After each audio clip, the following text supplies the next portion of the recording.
আতপ চাল দিয়ে সাধারণত আমরা পায়েস বা পোলাও বানাই, কিন্তু আজ ভাবলাম এইসব কিছু না বানিয়ে অন্য কিছু বানানো যাক।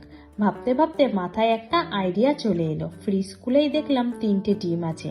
ব্যাস আর কি, এই দুটো দিয়ে বানিয়ে ফেললাম একটা নতুন রেসিপি, ডিম চাল। কি বলবো আপনাদের, জাস্ট দারুণ লেগেছিল। নমস্কার বন্ধুরা, ভাই বোনের হেসেল ঘরে সবাইকে স্বাগত। ভিডিওটি কেউ স্কিপ করবেন না, পুরো ভিডিওটি দেখার জন্য অনুরোধ রইল। এই রেসিপিটার জন্য আমি এখানে নিয়েছি 200 গ্রাম আতপ চাল। এবার এই চালটাকে আমি ভালোভাবে ধুয়ে নেব। জল দিয়ে দিলাম।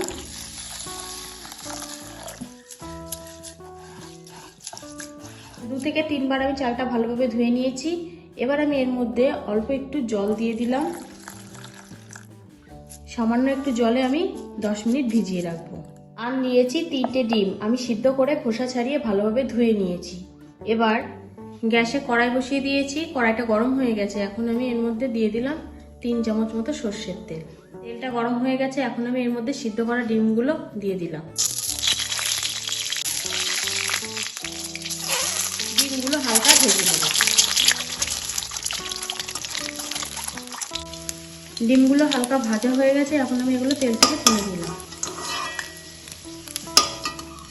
এবার ওই তেলের মধ্যে আমি ফোড়ন দিয়ে দিলাম গোটা গরম মশলা, 2টো দারচিনি, 2টো এলাচ এবং 2টো লবঙ্গ, আর দিলাম 2টো তেজপাতা।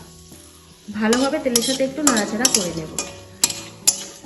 ফোড়নটা থেকে ভালো গন্ধ বেরিয়েছে। এবার আমি এর মধ্যে দিয়ে দিলাম একটা বড় মাপের পেঁয়াজ গ্রেট করে নিয়েছি এবং 1 টুকরো আদা। এটাও ভালোভাবে তেলের সাথে নাড়াচাড়া করে নেব।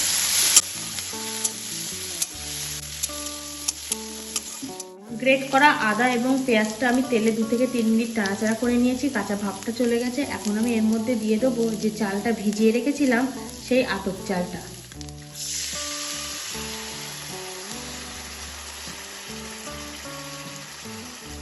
চালটা এবার এর সাথে ভালোভাবে মিশিয়ে নিই।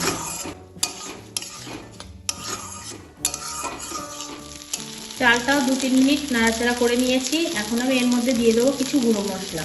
1/4 চামচ হলুদ গুঁড়ো, 1/4 চামচ লঙ্কা গুঁড়ো, 1/4 চামচ ধনে গুঁড়ো, 1/4 চামচ মরিচ গুঁড়ো, 1/4 চামচ জিরে গুঁড়ো। মশলাটাও এবার ভালোভাবে এর সাথে মিশিয়ে নেব।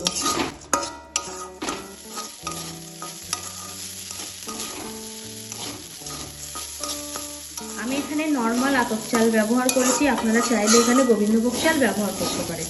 আমি 2 মিনিট মতো মশলার সাথে চালটা ভালোভাবে কষিয়ে নিয়েছি। এবার আমি এর মধ্যে দিয়ে দেবো জল। এখানে আমি চাল যতটা ছিল ঠিক ততটাই জল নিয়েছি। এই জলটা আমি চালের ডবল দেব।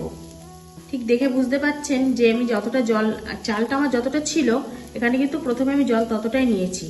প্রথমে দিয়ে দিলাম একবার, আবারও হাফ বাটি জল দিয়ে দিলাম। ভালোভাবে জলটা মিশিয়ে নেব জলের সাথে। এবার আমি এই জলের মধ্যে দিয়ে দিলাম হাফ চামচ লবণ। লবণটা অবশ্যই স্বাদ বুঝেই দেবেন। এবার আমি এটা 5 মিনিটের জন্য ঢাকা দিয়ে দিলাম। চালটা অর্ধেক সিদ্ধ করে নেব। 5 মিনিট হয়ে গেছে, আমি এবার ঢাকাটা খুলে নিলাম। দেখবো চালটা কি পর্যায়ে আছে। এই দেখুন, চালটা প্রায় অর্ধেকটাই সিদ্ধ হয়ে গেছে। এখন আমি এর মধ্যে যে ডিমগুলো ভেজে রেখেছিলাম সেই ডিমগুলো দিয়ে দিলাম। ডিমটার সাথে ভালোভাবে মিশিয়ে নিলাম।